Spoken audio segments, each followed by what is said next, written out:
Hi friends, welcome back to Happily Ever Allergy, and today I'm going to tell you all about my favorite at-home dinner for special occasions such as birthdays, New Year's Eve, and Valentine's Day, and it is homemade hibachi night.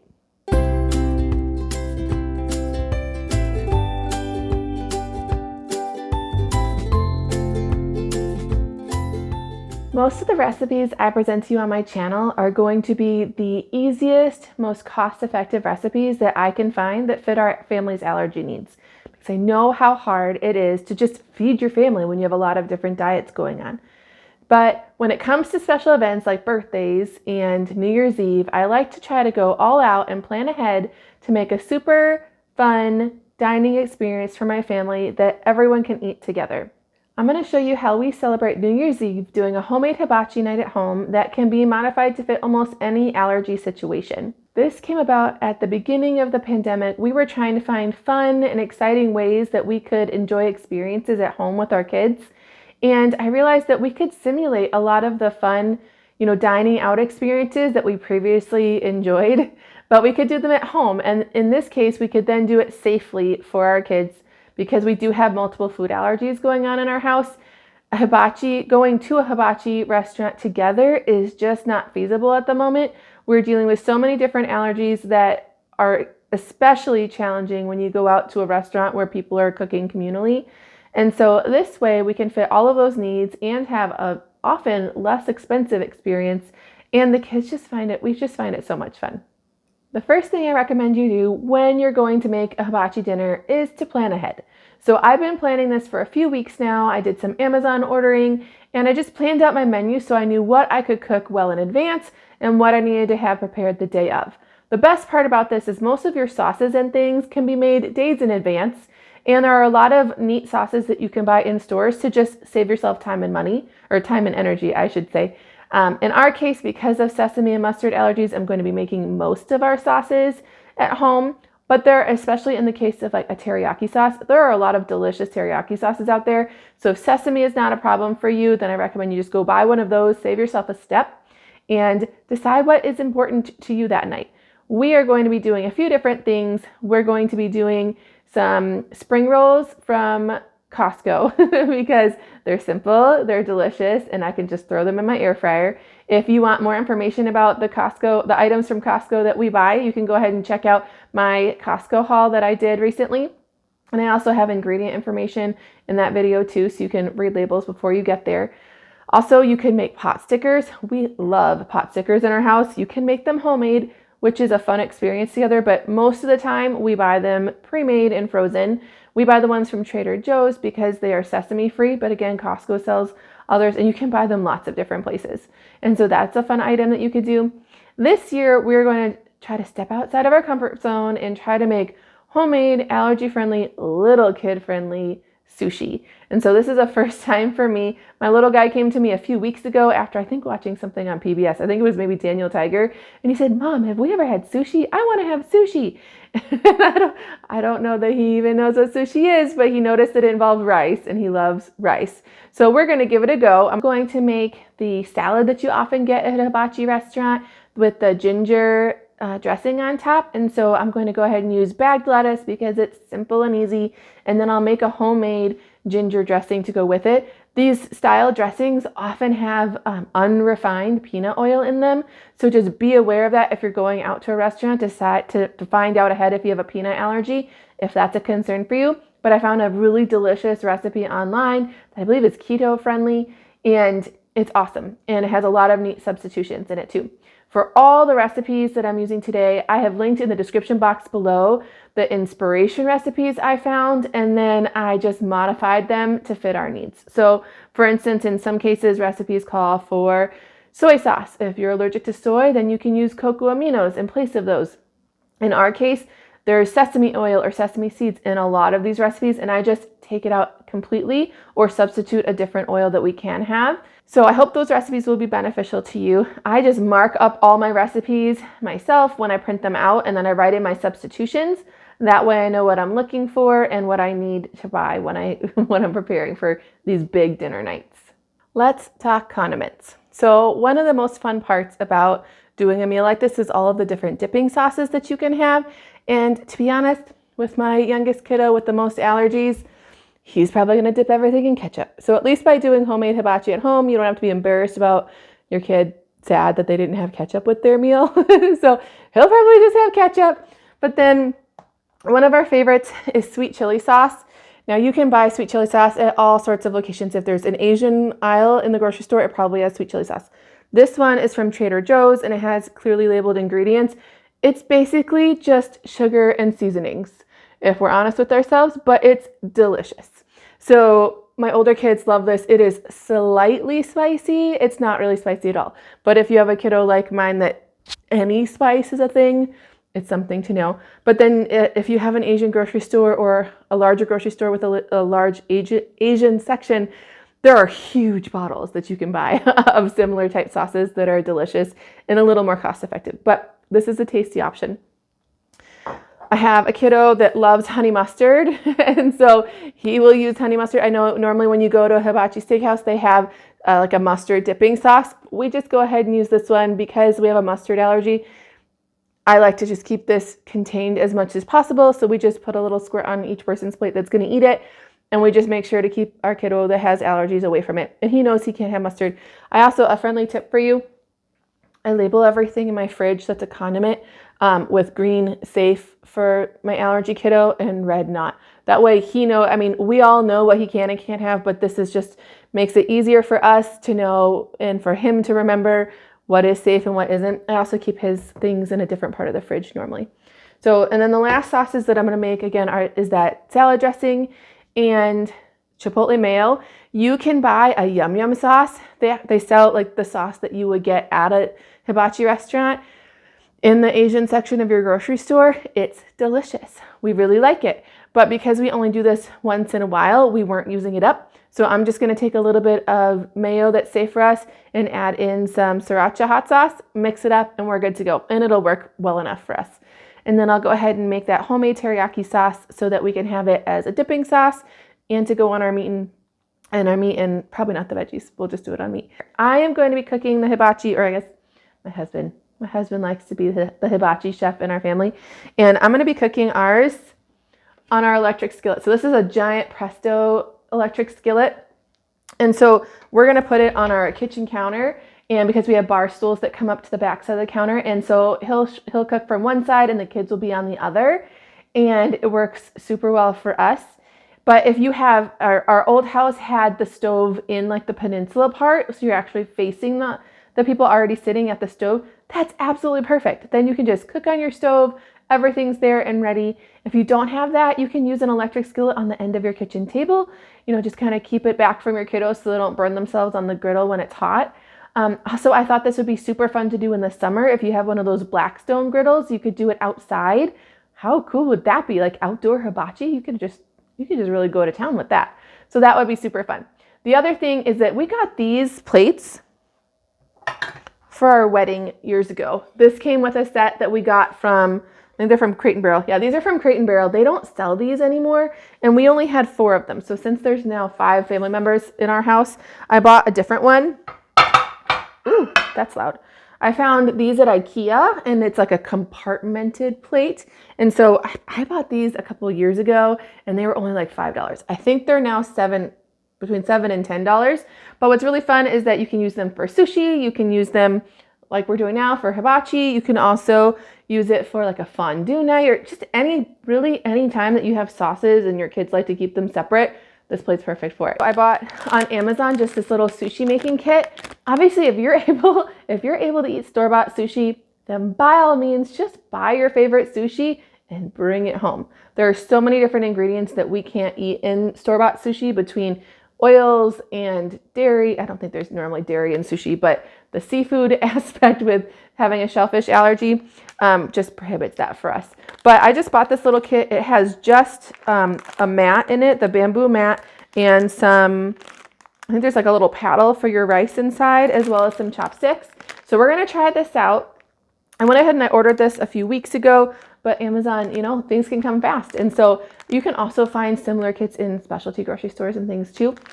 And then I did buy sushi rice for this. I have noticed when I was reading up on sushi making, there's a lot of different a lot of different rices out there. And so I bought this organic sushi rice that I had at one of my stores, but you can also, I was reading that you can use Calrose rice. That is a type of rice that's a little more easy to find for me, and that's more of a sticky rice. When I was researching how to make sushi rice correctly, I first of all absolutely love the website Amy and Jackie. They have awesome tested recipes, especially if you're new to Instant Pot cooking and Asian cooking in general. They have amazing recipes with step-by-step directions. So that's where I went for learning how to cook sushi rice, because that is not my expertise. But I am going to use my Instant Pot, and they emphasized a lot that you have to rinse, well, that they prefer to rinse the rice thoroughly. So I'm going to cook, I think I'm going to go ahead and do 1.5 cups of rice, and it requires 1.5 cups of rice, super well rinsed, and then it also needs the same amount of water, and we're going to cook it for 0 minutes at high pressure, and then you let it sit in the Instant Pot for 20 minutes after it's done with like just coming up to pressure. So I'm going to get that going, and because then I can make my other sauces while this is cooking. The most important thing for you to remember when you're making rice in your Instant Pot is when you add your water to make sure you get the rice fully submerged. Otherwise you won't have it all cooked. So I'm going to go ahead and get my water added in. Need a little bit more.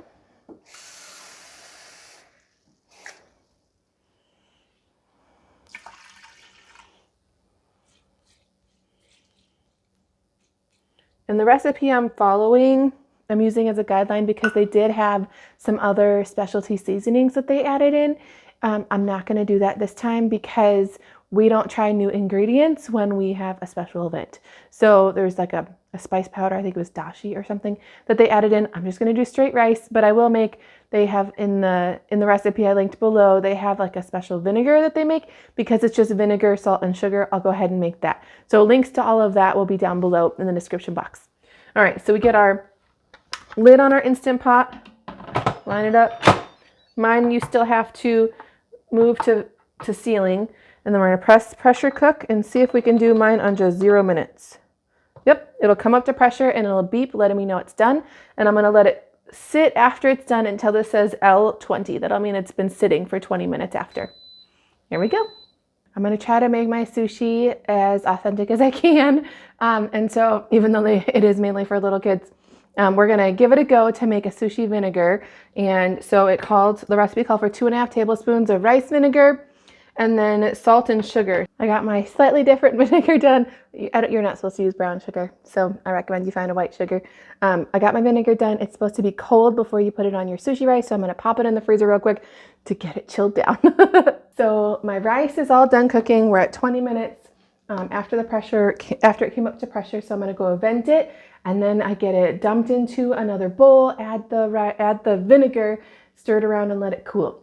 Normally I recommend putting your Instant Pot maybe underneath a hood vent if you have one, because then any starch or steam automatically goes out of your house. My stove is hot, so I'm not going to do it today, but normally that's what I do. I'm supposed to transfer the rice out of here, being really careful not to crush the sushi rice. Oh, it looks lovely. All right, I'm going to get it into my bowl, and then we're supposed to add the vinegar and spread it around. And you're supposed to make sure everything gets vinegar on it. I'll do my best. I don't know. Oh, this is hot. A hot pad would have been appropriate too. Just to fluff it. Okay, this also is not a big enough container, I think, based on what you would normally use. So anybody who is a sushi expert, I'm sorry for all the ways that I'm doing you wrong here. I'm doing my best to try something new and fun, and we're doing what we can. And then my little kit came with a sushi paddle. I think this is the one I'm supposed to use. There's 2 different ones, so I'm not really sure which one I'm supposed to use. And I think I'm supposed to stir it around. It said to use the paddle to like spread it, so that everything gets some vinegar. I don't know. I'm going to stir it a little bit. We're going to try again. I am by no means an expert on sushi rice, but it tastes delicious just by itself. So it has like a little zing from the vinegar, and it's still sweet and nicely salted. So go check out Amy and Jackie's website for a lot more information on how to perfect your sushi rice. I'm giving it a go.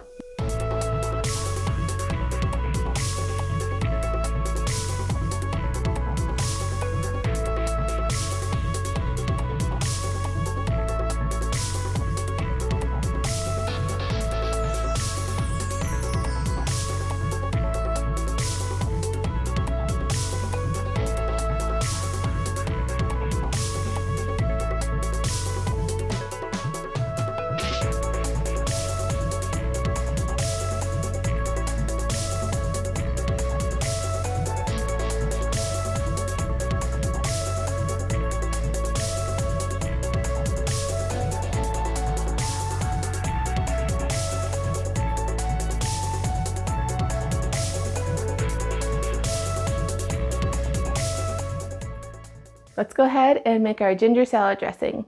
The best thing about this ginger dressing is that you just blend everything up in your blender and you can store it till you're ready to use it. So it has a carrot base. So the recipe said 1.5 cups of carrots. I'm just going with the baby carrots today.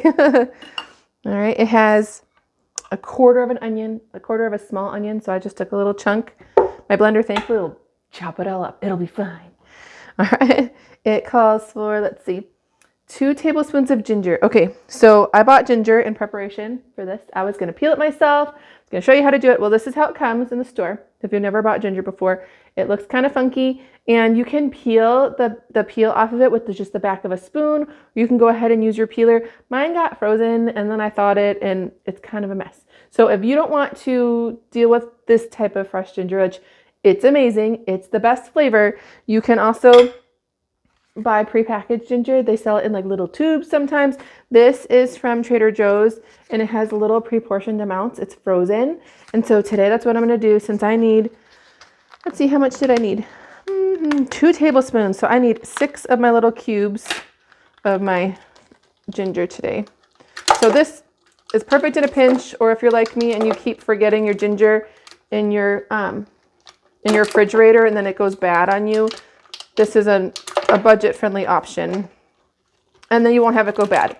But then I also know you can freeze it. You can just you can peel your ginger and freeze it, and then you can grate it frozen, and it's easier to freeze that way.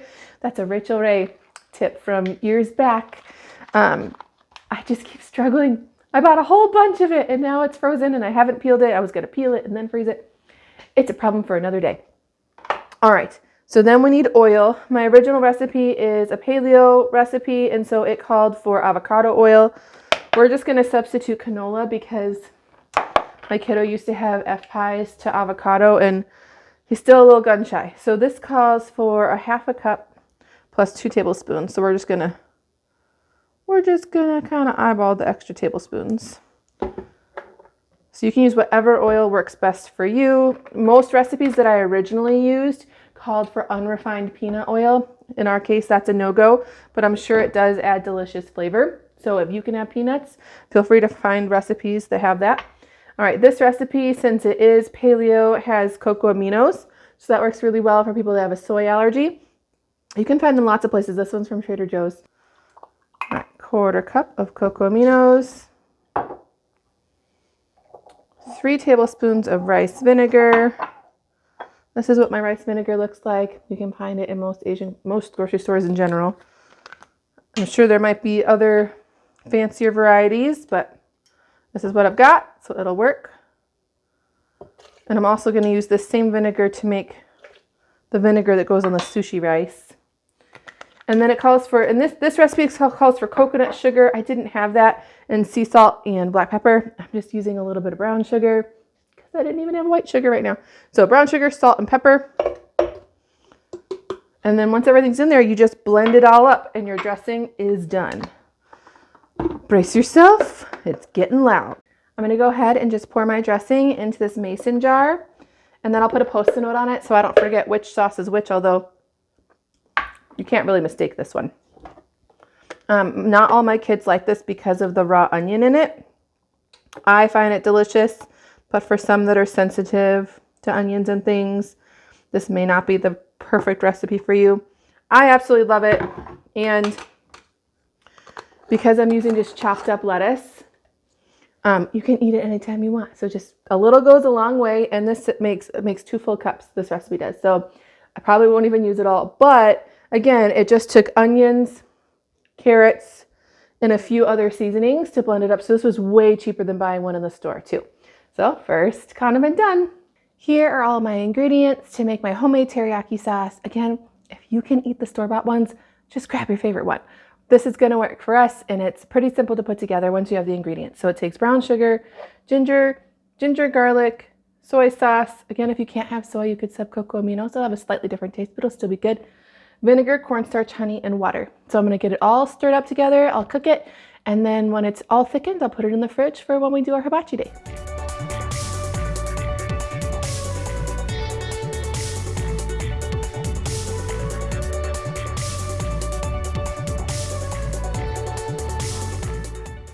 You can see that my teriyaki sauce thickened. I ended up adding a little extra garlic, but what's a little extra garlic in a yummy sauce anyways? All right, since it's all thickened, I'm gonna pour it into my jar. I'll refrigerate it until we're ready for hibachi night.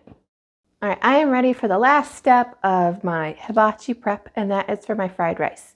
So this is the pot that I have. This came in a 2-pack that I got on Amazon, and it fits to go inside my Instant Pot.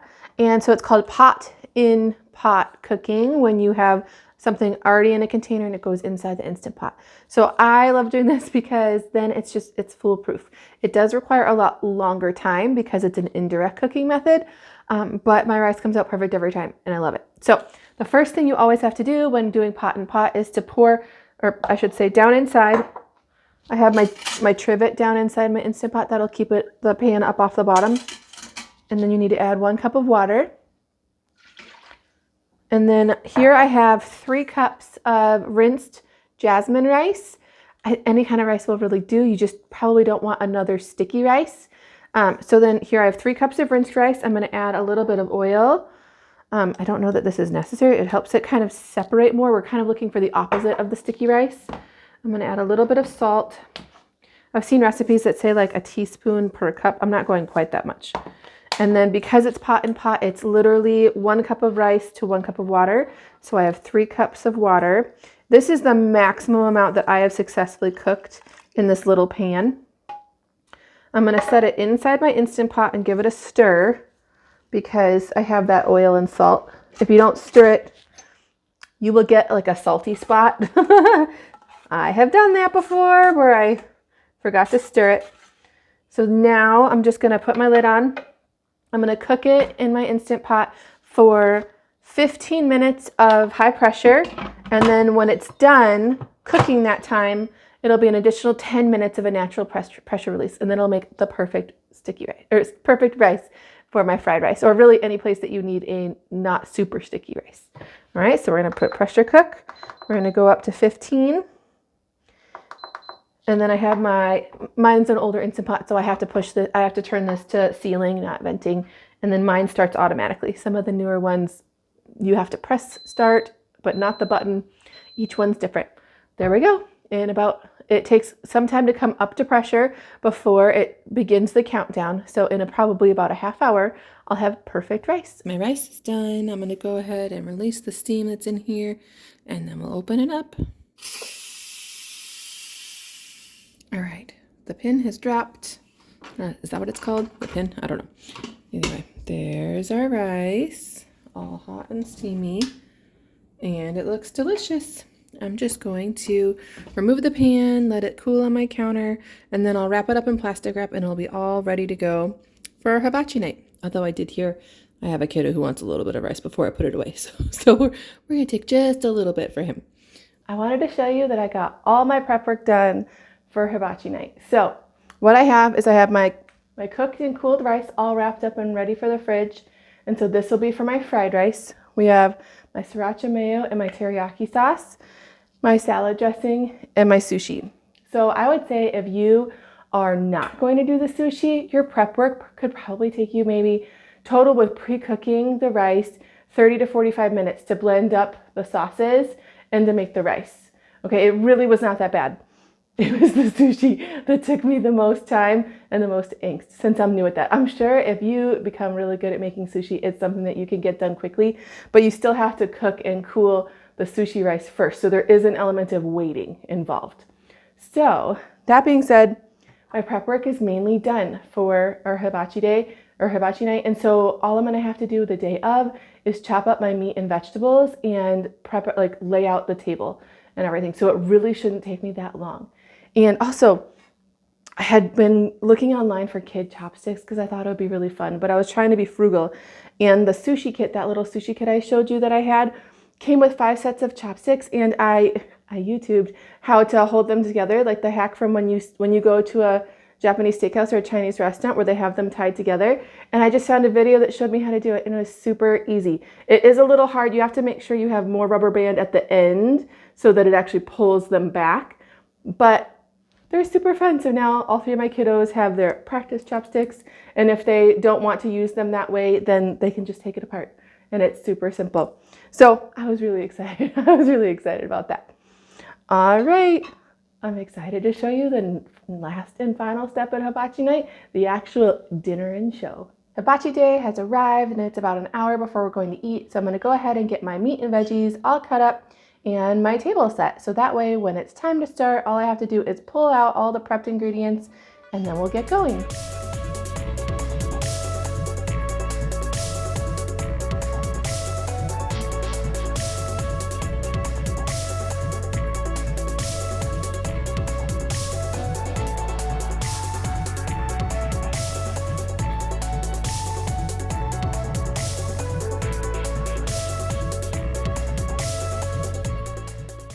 Here are all the ingredients for a basic allergy-friendly fried rice.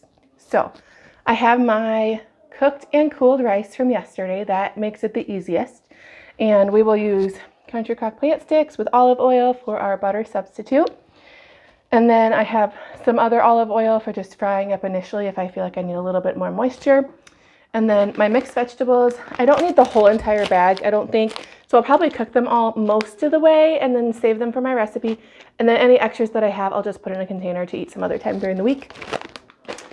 This is the secret to our family's favorite fried rice. Now, I highly doubt this is traditional, but I was trying to simulate the hibachi, like the fried rice you get at a hibachi restaurant, and it tends to be a little sweeter, like there's some teriyaki sauce or something on it. So this sweet soy sauce is delicious. The ingredients are basically just sugar and soy sauce and caramel color. So if you can find it at your grocery store, it is delicious. And so after I fry up the rice in some butter and butter substitute and oil, I add in the mixed veggies and stir in some of the sweet soy sauce, and it's delicious. Last, I like to include some white pepper. I'm not sure if I saw that in a recipe somewhere along the way. It just adds a little something extra to it and it makes it delicious. So I have eggs out here, and my plan for the eggs, first of all, is we made fried rice without eggs for years because our youngest has been allergic until just the last few months. That being said, even though he's passed his egg food trial and he can eat a straight egg, he doesn't like it. I think it stems from years of just being fearful of eggs and having to not eat them. And so in order to make this inclusive for everybody, I'm going to cook all the fried rice without eggs, and then I'll scramble some eggs on the side and we can mix them in for those who want it. I know the texture is not going to be the exact same as when you would normally fry the rice with the egg and it coats all the rice kernels and is delicious, and I love it that way. But to make sure that this is a meal that everyone in my family will enjoy, I'm just going to skip it this time, and the rest of us don't mind. So we're used to that. All right, let's get to cooking some fried rice.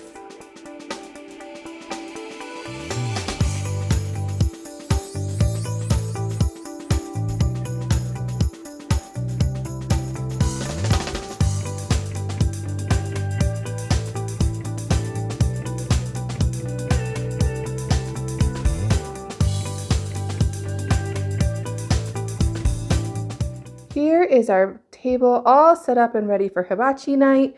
We have our salad, our spring rolls from Costco, the homemade sushi that is little kid friendly. We'll see how we all like it. It was a labor of love. Our fried rice, all the condiments. We have them moved out of the way because of the one allergy unfriendly one. We'll plate them up individually.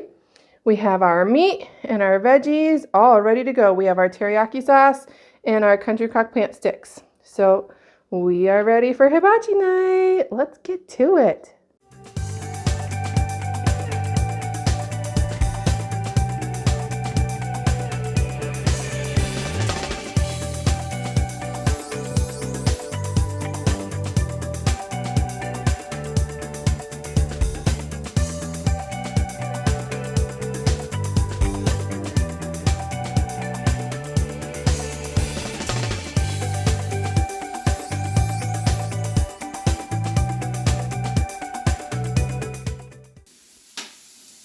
Yeah, he got it. Yeah, he's getting the steak going too, huh? Yeah. Isn't this so fun? Yeah. Living this onion is yummy. Oh, good. What's your favorite thing on your plate? The onions? Yum. So we wrapped up another successful hibachi dinner night. And I wanted to give you a little summary of our favorites and things that we might change up next year. So the first favorite of everyone was the kids absolutely loved having their chopsticks. They tried to eat everything with them. They loved it, and they commented multiple times that it was their favorite thing. So maybe if you do nothing else, maybe just grab some friendly takeout or get some food from Trader Joe's and get some chopsticks because that probably would have been enough for our kiddos. The second reflection was we ended up not even using the teriyaki sauce I made, and we just used this sweet chili sauce or this sweet soy sauce. So if you were to buy only 2 condiments for this, in addition to your kids' ketchup, I would say the sweet chili sauce and the sweet soy. Obviously, we like sweet things here. We're both delicious. It made the fried rice delicious, and then we also dipped our meat in it also. The sushi, as with any new thing, was not our favorite. None of us have had sushi really before at all, and we're just not used to eating cold rice. And the nori was a new texture. But we're still going to try it again some other time just so we can keep trying to adjust our palates to new things. And so it was super fun all the way around. We enjoyed it. To wrap up the rest of our New Year's celebration, I normally buy lots of glow sticks. I bought this cute little LED light on Amazon, and so we hang it up. Actually, we have like a window. I'm sure you can see it. We have this window between our kitchen and our family room. We hang it up in there. We put on some dance music, and the kids go to town with their lights and their glow sticks, and we just have a good time. So I hope you have some new ideas to how to make your New Year's Eve or any other special day more exciting or different or allergy friendly. Remember, you too can have your happily ever after even with your food allergies. Make sure you like and subscribe and hit that notification bell so you can get information on all the fun new ideas I have coming up in the future. Thanks for watching. Bye.